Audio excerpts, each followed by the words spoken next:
I, honest to God, think that I was at a Kiss farewell tour show 20 years ago. Am I hallucinating? I think I was on that one too.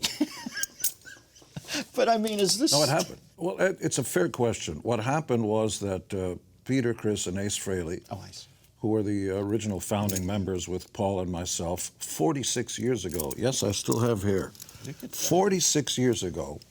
Not everybody is designed to run a marathon, it's fair to say. And not everybody should be in a band that lasts decades and decades. So by the turn of the 2000s, you know, in the early 2000s, it became dysfunctional to the extreme. They were asked to leave or left on their own volition 3 different times because of the cliche of cliches. Bad behavior, unprofessionalism, drugs, alcohol. It's like, it's been done, come on. And then we looked at each other and said, you know, if we can't live up to the, you wanted the best, you got the best, the hottest band in the world, let's just call it quits. Right. You got the cash, the fame, and, you know, thank you, Jesus, and go off into the shadow. Let's not besmirch the legacy here. And so we stopped. And we stopped for a while and kept getting a deluge of gifts and inquiries and, well, why can't you do it? And, you know, you got a flat tire, change the tire. Why do you want to stop going? And Paul and I had a moment where we just said, you know what, we're thinking small. I always thought of the Beatles, nobody will ever take the place of anybody. But Ringo's not an original member. No. He took the place of Pete Best. So when you take a look at all the bands, oh, it can never be a different lead singer in Van Halen. Actually, there can, and there has been. And I'm the guy that found them, so I know what I'm talking about.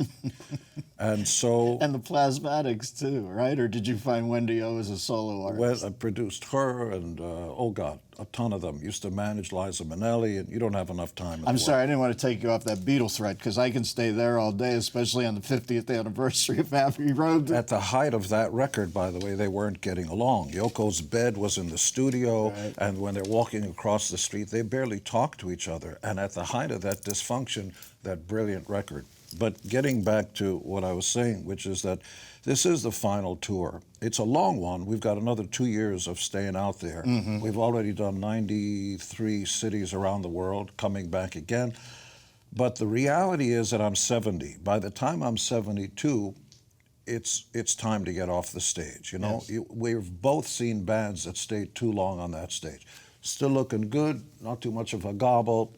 Schmeckle works, everything's good. I think the true outlaw gesture at this point, and you guys have always been outliers, would be get out at a precise moment and not come back. That's right. Because that becomes the new cliche to just like... We all know you want to do it.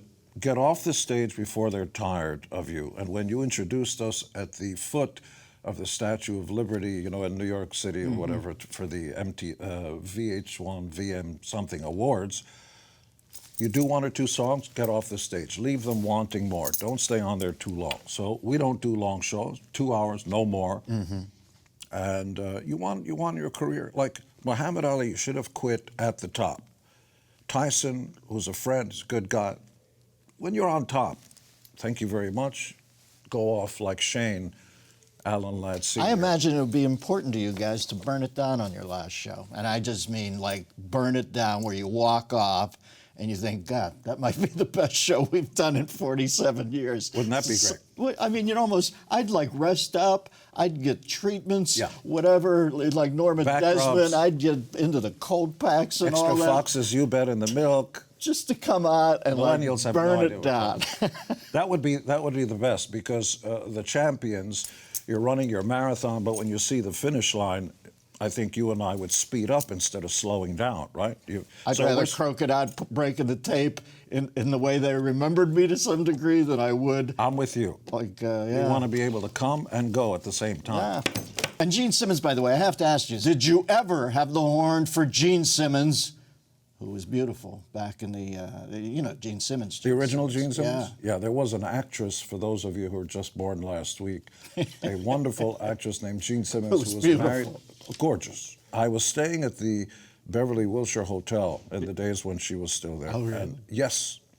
And I didn't know what was going on, but I got a call in the middle of the night, and before I get a chance to say hello, it was a deep-voiced gentleman saying, "Darling, I've missed you so much." And clearly, later on, I figured out Gene Simmons is staying in the same hotel, the wonderful, iconic female actress. What a great story. Now listen, you were born in Israel. You come here. What's still in you from Israel? What steals you? It is true what you said, that if you come from a hardship, you never forget that. If you have the hunger in your belly and you didn't always have food, you'll always remember that, and it's difficult to throw food away and all that stuff.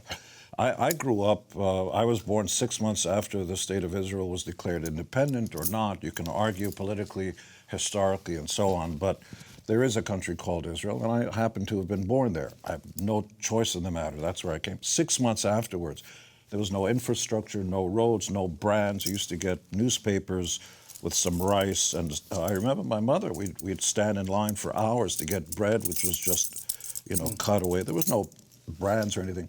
Make a long story short, my father, who unfortunately abandoned us when I was about 6 or 7, on the weekends would go off to war, and he would hitch to the front lines because there was no transportation. I didn't know any of this. All I knew was I had my crust of bread and jam. That is still the bane of my waistline. Yeah. I have to tell you, when we first came to America, my Aunt Magda put us up for a weekend, and I couldn't speak English or anything.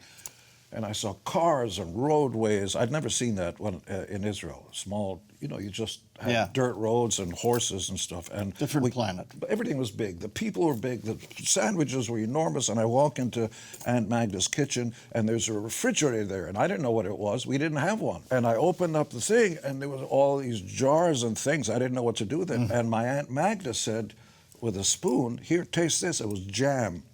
Schmuckers.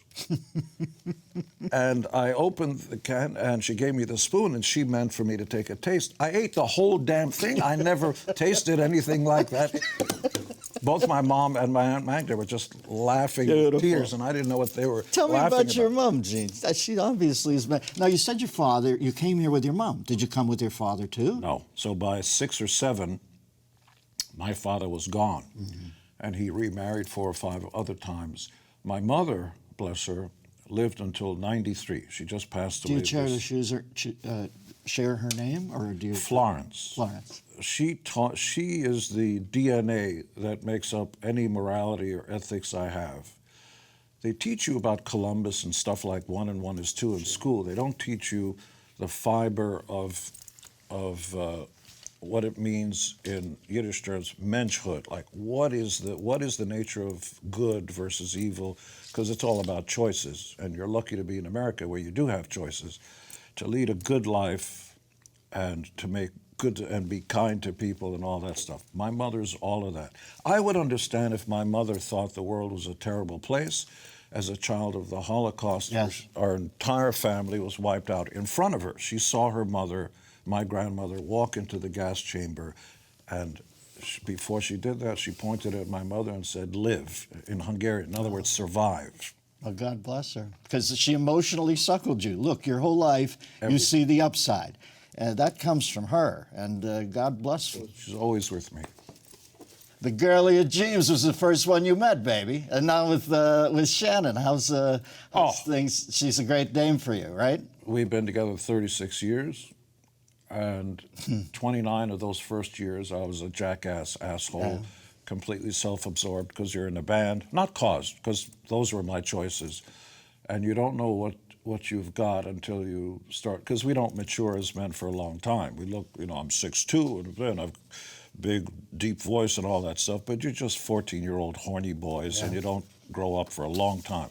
So I'm 70 now, and at 62, I had the sort of moment of, I'm not going to live forever, and on my deathbed, who do you want around you? Strangers who don't really care about you, or your family, your loved ones, and all that. And at that point, I dropped to my knees, and I asked her to marry me. And I was always against marriage. I still am for young people. When the light bulb goes on, in that instant, you must have thought, please have me. I still believe that people who think about it aren't qualified to think about it. your genes and everything. Young people say, I've got to have 2.5. Oh my God, I'm 25. I got, give me the white picket fence and everything. You're not considering that half the population are the males of the species, and we have testosterone in our system, and we're not listening. I am never going to leave. This is the only marriage I'll ever have. Never miss a beat. Subscribe to Larry King now and watch new episodes every day.